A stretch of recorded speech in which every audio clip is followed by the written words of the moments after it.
मैं चाहती हूँ कि जैसे आपका ग्रेजुएशन कंप्लीट हो, पहला ही बार में आपका सिलेक्शन हो जाए। जानते हो, 2 दिनों से, मैं आपको 2 मिनट टाइम लूँगी, 2 दिन से मैं एक लड़के की काउंसलिंग कर रही हूँ।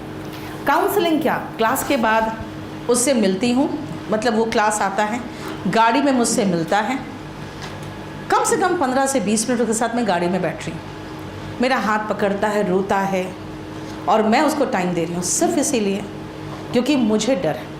और कल मैंने उसके फादर को एक ही चीज़ फ़ोन करके कहा था, क्योंकि उसके फादर ने उसको वार्न कर दिया है कि 2024 दिसंबर तक तुम्हारे पास टाइम है, उसके बाद टाइम नहीं। मैंने उसके फादर को कल एक ही चीज़ कहा, मेरे पास हज़ारों बच्चे हैं, आपका सिर्फ एक बेटा है, और अगर मैं आपको फ़ोन कर रही हूँ तो समझ जाइए मामला सीरियस है।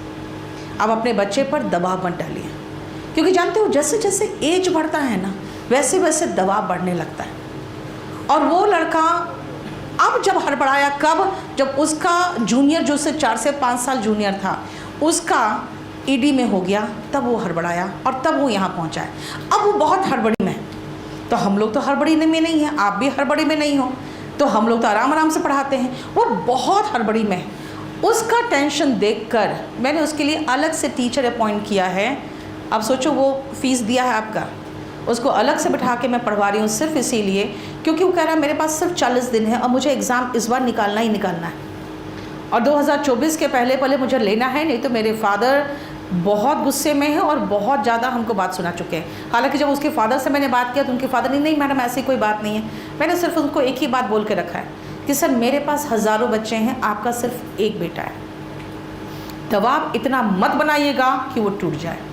तो इसीलिए आपको मैं समझाती हूँ, और मुझे बहुत उसका इसलिए टेंशन है कि बेटा वो एग्ज़ाम हॉल में गलती करेगा और ज़्यादा करेगा, क्योंकि आप तो टेंशन फ्री होकर जाते हो और वो तो और एक मेंटल प्रेशर में जा रहा है क्योंकि उसको निकालना ही निकालना है। जैसे जैसे आपका समय ख़त्म होता जाता है ना, वैसे वैसे वो प्रेशर बिल्डअप होता जाता है और वैसे आप ज़्यादा गलतियाँ करते चले जाते हो। इसीलिए मेरा सिर्फ एक इंटेंशन है, जो लोग यहाँ 12th करके आए हो, आप यहाँ कोचिंग करो, रेगुलर हम लोगों से टच में रहो।